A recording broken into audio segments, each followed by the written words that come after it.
Okay, as usual, always on time for a live chat. Is that for this time? I can't believe I've actually got a lucky cameraman this time. So I'm going to turn the camera around, and I've got a photographer in Claire. She can ask some questions. If you write in, she'll ask. So I'm turning the camera around. Come on. Okay. So first, tonight I'm going to discuss, the reason why I'm doing these different times is that it affects a lot of people around the world. I know it's in morning in Australia and New Zealand, some accounts. It's very early in Hong Kong, and it's fairly late in South Africa, and it's pretty much morning or afternoon in America. So hopefully this time slot will work. I'll keep on changing the time slots to make it better. But we're going to discuss a bit of cross training. I've got a few questions, and don't hesitate to type some questions, and then Claire will tell me what they are. Okay, the Sella descent. The Sella descent is one of the biggest, if not the biggest, canoe races. Okay, it's down a river between Ariondas and River de Sella, and we heard about this race long ago because South Africans are mad about paddling downriver in narrow, very narrow K1s and K2s. This race, in the early days, my father was there in 1967 and came fourth or fifth, and then in 69 he won it. And when you win in those days, when you won the race, you got your name carved on the bridge, and your name was drawn out of the hat, and everybody lines up in the bank, as you've seen some interesting videos. And through the years I raced, and the funniest thing, in 1985, listen to a funny story, in 1985 Herman and I were training flat out for this Sella descent, and we were winning in South Africa, so we thought, oh, we're going to have a good chance in Spain. So when we're going in the aeroplane, we're flying to the race, we see a photograph, and we're speaking to people and say, oh, we're going to go to this race because we're flying Iberia, and they had obviously a whole series of photographs of this race, the Sella descent, and we said, oh, we're going to go there. Father won that in 1969, we're going to do it in 1985. We land in Madrid airport, and can you believe it? We asked the people in the car rental, oh, we're going to do the Sella descent. He says, what? You're 1 week late. It was last week. So that was the most frustrating year of my life. So we raced all the other races. In those days, it was a week. Every second day there was a race. And we won every single one, but we weren't even there to race the Sella descent, which is one of the funniest things. So don't ever rely on administration to sort it out. So interesting, all these years, the last time I did this race was 8 years ago with Herman. And again, because we were under 50, we started and we got our names drawn out of the hat, and we started in a decent position so we could compete. So this year, when you're over 50, you compete in the over 50s, and they started at 800. So we had 800 people to go past, which is ridiculously tough. And we didn't actually realize that our boat was so low volume because we had to go through so many boats that our boat was kept on filling out. So we had to empty out twice. But the bottom line is, to this day, Claire gets always, I'm very well known. I went there 5 or 6 or 7 or 8 times, and I won one. I came second in one. We came second and third in about 3 or 4. So we've been going there for a long time. So we're quite well known in the town. So it's quite fun to arrive. But we're only known by the old people. As Claire says, the old people, the only people that say, Chalupski, Los Hermanos Chalupski, which means the brother Chalupski. So when you're walking through the town of Ariondas, which is very small in the mountains, everybody knows us, buying us drinks and things like that. Apple cidra is the drink of choice there, and they pour it behind the back, and they have to aerate it. So it's not like your ciders that you have nowadays. This is real fermented, in the bottle apple cider that has gone back for many years. So this year was no difference. And the reason why I bring the Sella descent is a good offshoot of cross training. The whole thing about paddling is never to be focused on one thing all the time. Try and change it up.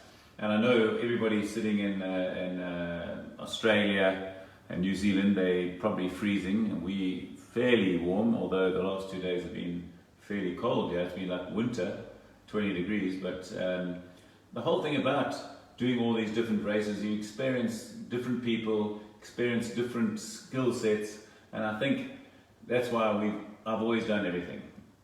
All the sports. And my cross training has been very varied. Throughout my life, I never concentrated solely on one sport. I made life fun. And the cross training I did, I mean, in those days, I'm talking a long time ago, I even played tennis. I did athletics. I did discus. I did all these sports, and everything I did with serious gusto, and I really concentrated on making it.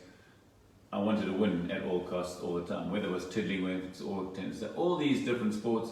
And the ones that I've sort of carried on going with, I've always run for cross training. Now, and in the gym, when I went to the gym, I would run in the gym and swim in the gym as well. So swimming has been a part of me. Obviously, I was in the national team, water polo, so swimming was part. I was a swimmer all my life, and a lifesaver, so that's life-saving. So in life-saving, you've got a lot of cross training. I was doing kneeboard, swimming, ski, and belt swimming, so those are also cross training. And then I took up cycling. I had to do like a Superman competition, which involved cycling, and then I started cycling a lot. So I even did, I was one of the first people in South Africa that was doing triathlons when it was really, really new. And I never forget, it was 1980, so that's a long time ago, where I was one of the top triathletes. So I was swimming fast, I could cycle fast and run fast. Now, again, it's good to change up all your training all the time, although we're trying to focus on getting better at paddling. So for you now, what I do now is in the mornings, most mornings I alternate between cycling and running, and I do it all at MAF. Remember MAF, so it's not killing me, although I've just started running and it is killing my legs a little bit. I am feeling a bit tired after only an 8K run at MAF. I cycle between 1 and 1.5 hours in the morning, and before I actually go and do cycling or run, I do my on-land exercises, which is a few push-ups, a few squats, a few hyper-extensions, everything to try and strengthen my core and my back, because a lot of people make the mistake is that paddlers are actually generally fairly strong in the core and actually weak in their backs, because you're sitting like this all the time. You're actually not. So if you sit up nice, like you've been told to sit up, yes, you wouldn't be so, but when you sit like this, you're not as strong in your back as you think you are. Your core is strong because you're working it all the time, but your back isn't as strong. In fact, when I was in Hawaii, I was training with one of the top surfers in the world, and he was super strong in the back, because when you surf like that, and you get up, you're pushing up all the time, up. So he couldn't do a push-up, where I could do a plank and push-up for ages. He couldn't do one. But when it comes to hyper-extensions, like lifting your back up, that's where we lack. So that's the kind of exercise that I do. So I normally do my exercises just before I go to bed, let's say squats, and those rubber bands, just doing the rubber bands, feeling that I'm doing it all light weights, nothing big, just to change up, to make it different, you know. That's why I say in most of my programs, if you're training for a downward race like the Doctor or the Dragon Run, the thing to do is, whenever the wind blows, drop everything and do downward. Downward is something that you're going to do. So again, if I've given you a structured program, when the wind blows and you can go out and back and do paddling in the wind, you must do it. So cross training is there not only to help and helps your muscles develop in different areas, but it's also there to make it fun and interesting all the time. Try and make it interesting all the time. And something that I've found a lot is that if you're going to waist deep water, or if you go in a swimming pool, for those people that are freezing in Australia and New Zealand, to do those waist deep water drills really is a fantastic workout. It's a fun thing to do, and in 45 minutes to an hour you are completely exhausted. This really is tough. So any questions there, Claire, that are coming through? I haven't seen any. Okay, haven't seen any. Okay, so a couple of questions that came up, and it's very interesting. Is one of my students, Phil Paris Brown, Dr. Phil Paris Brown, now retired, who sits with his legs open like this. And it's funny, what a small world, that when I was about 5 or 6 years old, paddling these narrow boats, I also sat in a boat like this, because I was paddling like this. Now, if you sit in a boat like this, it's really hard to rotate and make your legs drive the boat forward. So the reason why I want your legs here is that when you rotate now, when I rotate now, there and there, I'm driving these legs straight so they don't mess up my hips straight into the boat and make it. So, I see people that think that helps their balance, but there's two reasons why it helps their balance. Number one, it does lower your center of gravity, but it also doesn't let you rotate. It's very hard to rotate when your legs are like this. When your legs are like this, you can rotate a lot more, and rotating a lot more makes you unstable. But it's something that you have to just practice at. Okay, so it's something I really want to see your legs like that. So it's like a bicycle. You can see the bad cyclists cycle like this. The good cyclists have got their legs together. Okay, the next question is adapting paddle techniques from Will in UK. I'm sure he's listening away there. Adapting paddle techniques for both flat water racing and in rougher conditions, downwind conditions. And if you listen to any of my clinics, I want you and everybody else to really focus on your technique in flat water to make it so good in flat water that when you get into downwind and racing, nothing should change. The best athletes in the world, when they're training, they look exactly like they're training. That's why Usain Bolt looks so effortless, and if you look at him training, he looks effortless, and when he's winning 100 meters and 200, looks effortless. The best golfers look effortless. It's because they train to be absolutely perfect in any conditions. In fact, the story I heard of Tiger Woods, I see he's just pulled out of a tournament in the Northern Trust in America, part of the FedEx Tour. After going to play in rough conditions, he always comes back to calm conditions to get his technique better. Because let me tell you, if you're paddling and racing in rough conditions, your technique will fail. It will get worse. So always come back and do your technique sessions and get better and better at them. So keep on improving. The best people in the world look effortless. You look like a Corey Hill, he looks effortless. Hank McGregor, they look effortless in rough conditions. You've got to be able to take it from the flat water into the rough water and then into the rough water and racing. So there's no difference in technique. It should be all the same. You don't want to change your technique. It's the same thing cyclists probably do. Whether they're going uphill or downhill, they're trying to keep the same cadence. The same thing we want to do is try and keep the same effortless style. And you can see that in swimmers as well. Somebody's asking for a recent video of me paddling from the side. I'll look it up and I will post that later, as I can't do that now. Okay. Here's another question. Is a 510 suitable for multi-sport races like the coast to coast in New Zealand?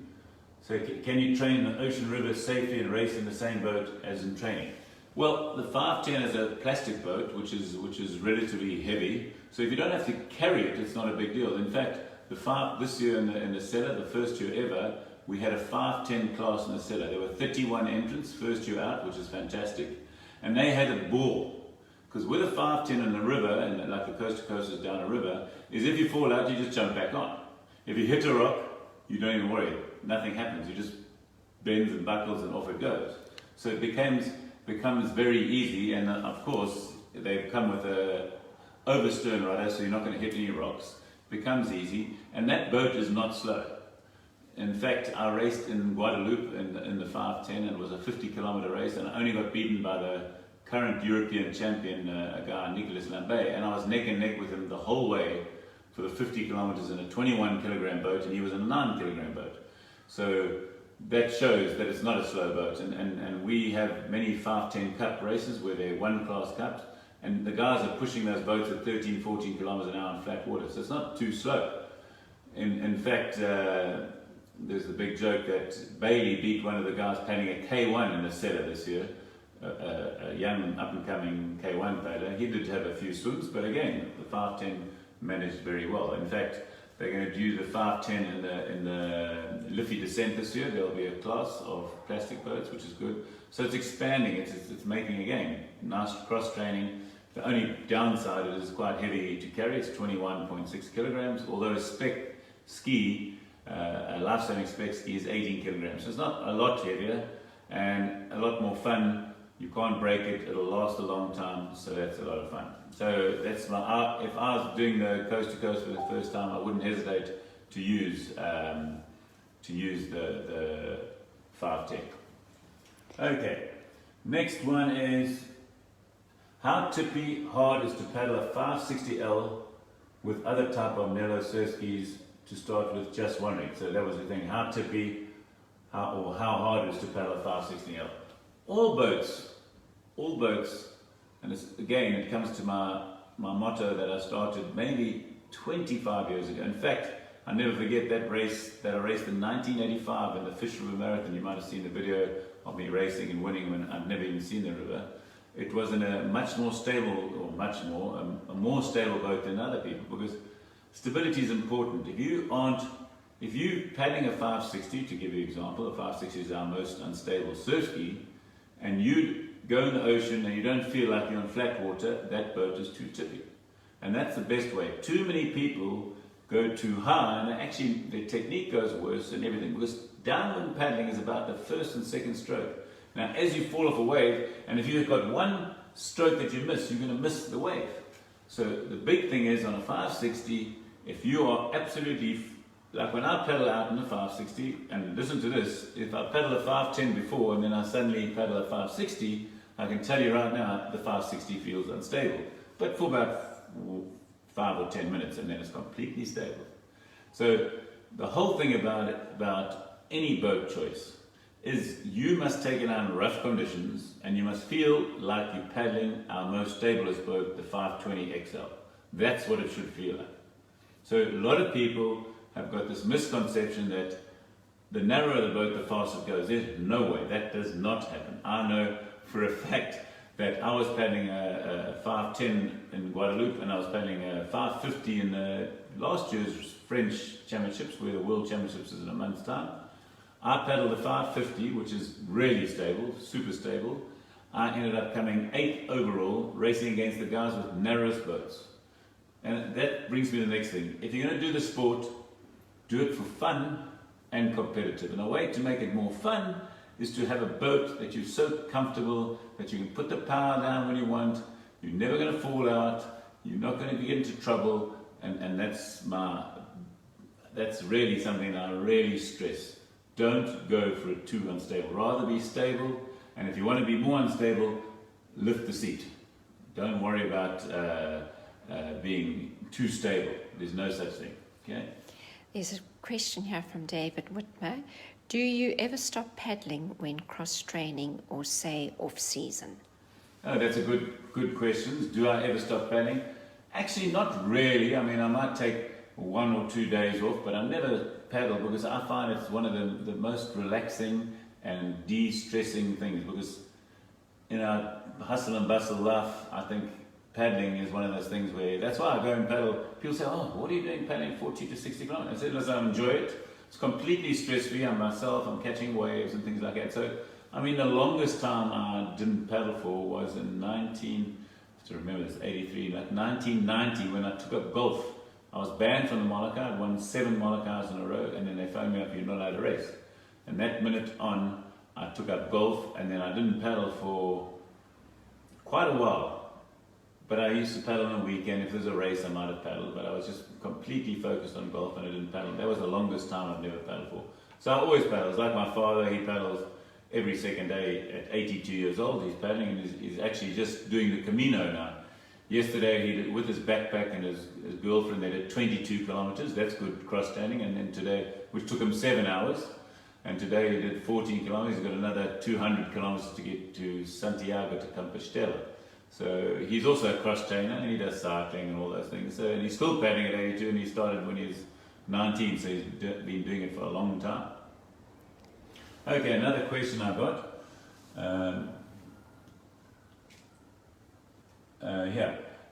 What weather apps do you use, and monitoring wind and things? That's very important, you know.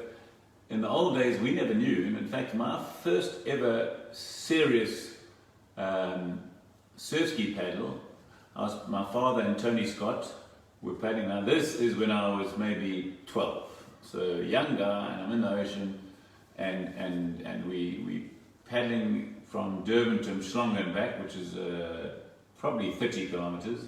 And we're paddling along. Now there's no weather maps, there's no nothing in those days. So I'm paddling along, and I'm doing well, and then we turn around, we start paddling back, and they tell me to turn a little bit earlier. And then what happens is the howling wind, 30, 40 knots, comes comes. I said, what's this? I'm not going to paddle upwind. So I turned around and I started paddling downwind.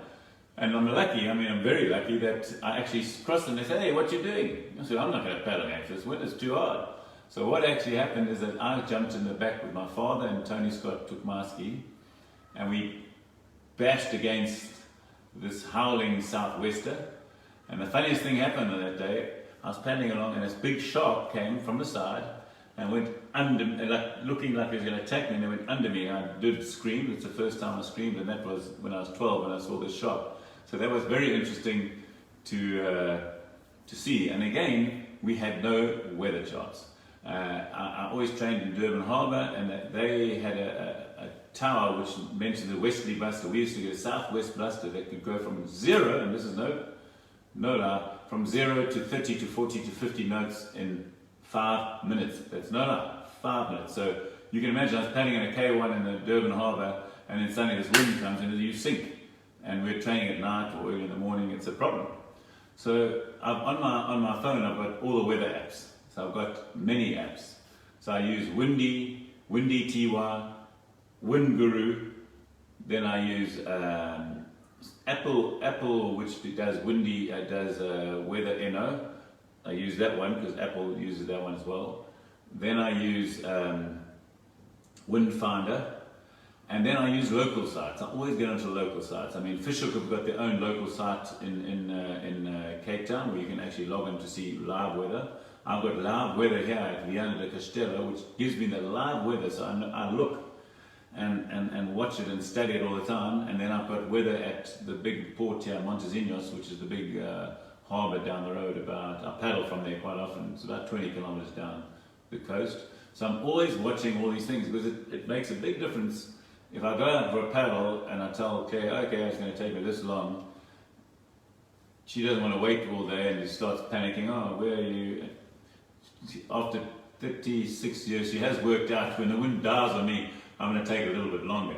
So that does happen. So I'm always constantly focusing on weather. Every morning I wake up, I check the weather, and I can tell you right now, by the way, that the weather from tomorrow until Wind Guru stops is howling wind every afternoon for me to do downwinds, and now I've started my training in earnest for the World Surf Ski Championships in Quiberon, France. So today I'm on the end of my second day fast, so 0 food, only water, and apple cider vinegar and lemon and sparkling water, and nothing else. And then sometimes a dash of cream, no milk. So in a day, probably 2 cups of coffee and cream. In the morning I wake up, I have the apple cider vinegar, lemon, salt and sparkling water. In the evening I have the same. And so this is 2 days, so that's up to 50 hours. And I will break the fast on Sunday evening. Got a dinner party, so I've got to break the fast. And I'm training now. When I'm in fasted conditions, I only do it in math. You can't really do it at high intensity, although I don't feel bad at all, and I don't feel hungry at all, because I've done it, because I'm always in ketosis, I'm always burning fat. I've got no problem with having no food. I'm never hungry. And sometimes I feel like this morning's run, I felt I was a bit sluggish, but it wasn't really, because I was just running against a howling wind on the way back.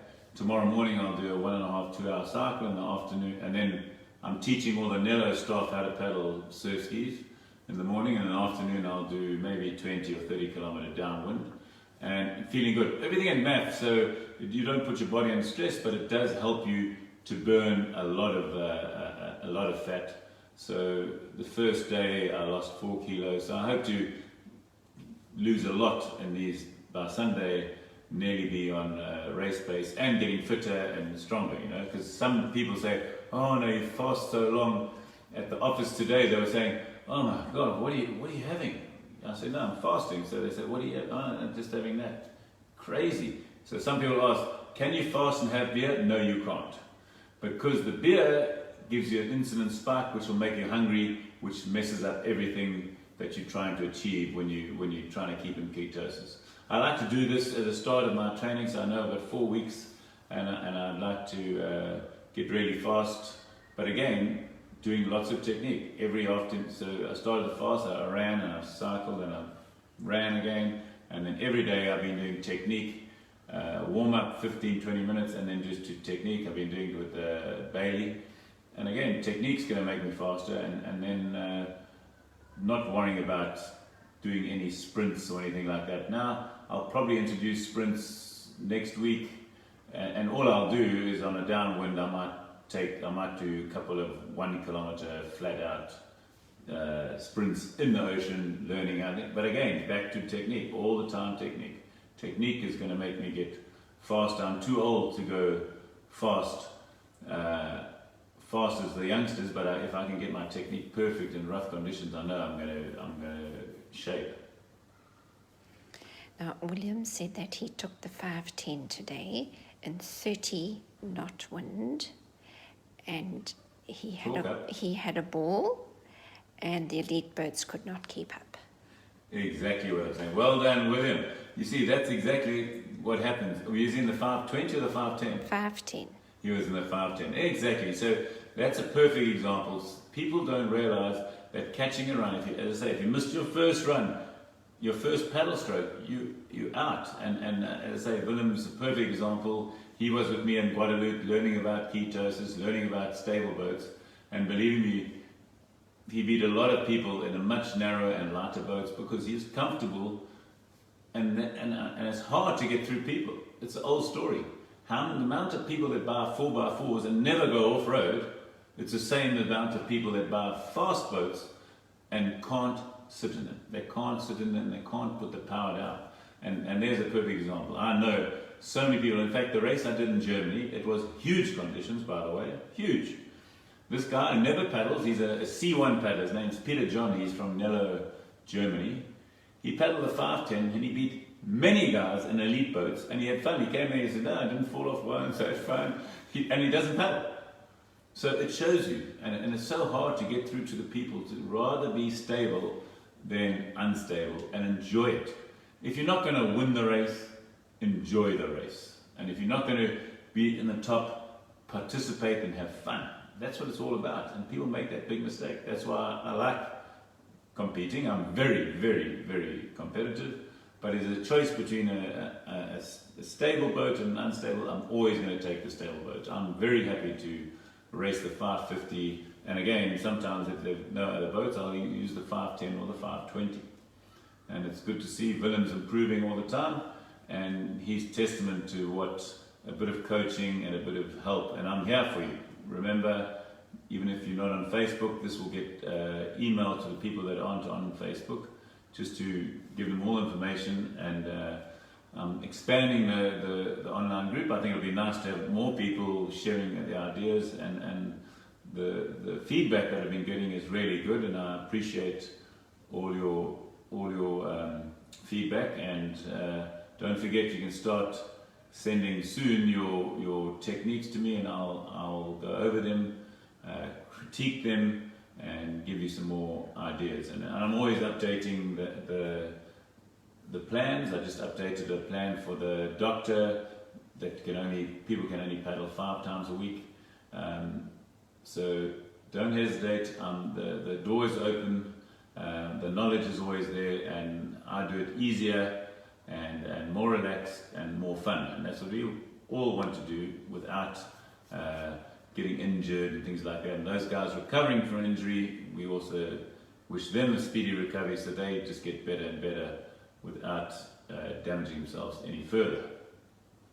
Any more questions, Canoe? No, not that I can see. Have you? Let's have a look. You checked all of them? I think I did all of the questions. David Whitmer, he says, on a beginner flat water schedule. It's working out great, honestly. I'm also doing the exercise plan before bedtime. Fantastic. As I said, with 1-leg squats and burpees. Yeah. It's okay to try other things, drills besides the schedule. Yes. I mean, again, it's so difficult because your time, you determine what time you've got and when you can do them. So don't get fixated. At least it gives you something. That's what you should be doing. And if you don't feel good, or you're feeling a bit lethargic, then do something else. Do something fun. Go for a cycle. Do a little math. Do all these things. Change it up, because it's difficult to write a program because I don't know how you're feeling that day. So I can, and that's what, and I see people here training. They've got a program. They just religiously do it. The wind's blowing and they're doing a flat water session. They go and do it.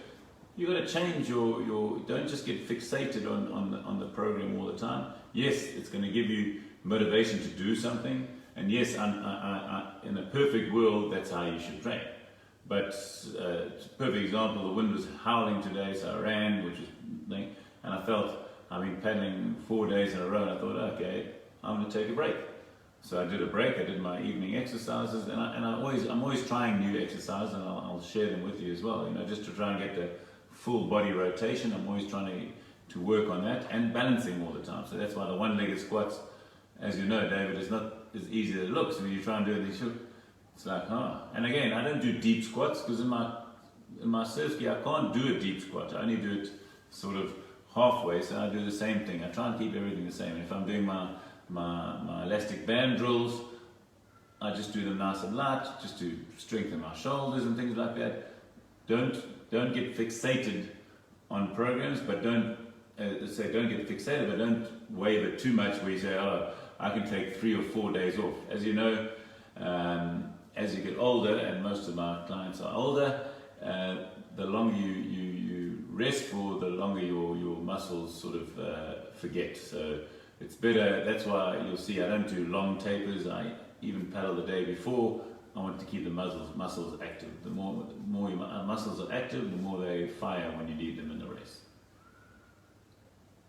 Can you believe it? Time flies when you're having fun. It's 10:30, and I hope you enjoyed the live podcast. Probably next week we'll see what people say about the time slot. I think it can work. I can even do it later. After a party, it'll even be fun, much easier. And again, don't hesitate to give me feedback and get some of your mates to join. I appreciate the referrals, and keep up the improvements, because that's the most important thing for me to see, is the way you guys are improving, and I'll keep on improving as a coach, and try and show the youngsters with skill and not brute force. Thank you very much for listening, everybody, and hopefully we'll do something next week. Welcome all the new members that are listening, and don't be scared to make comments. I know the girls, Karen and Claudia, they're all hiding behind their computers without making any comments. Make your comments, and I'll always answer your questions. I really appreciate your loyalty.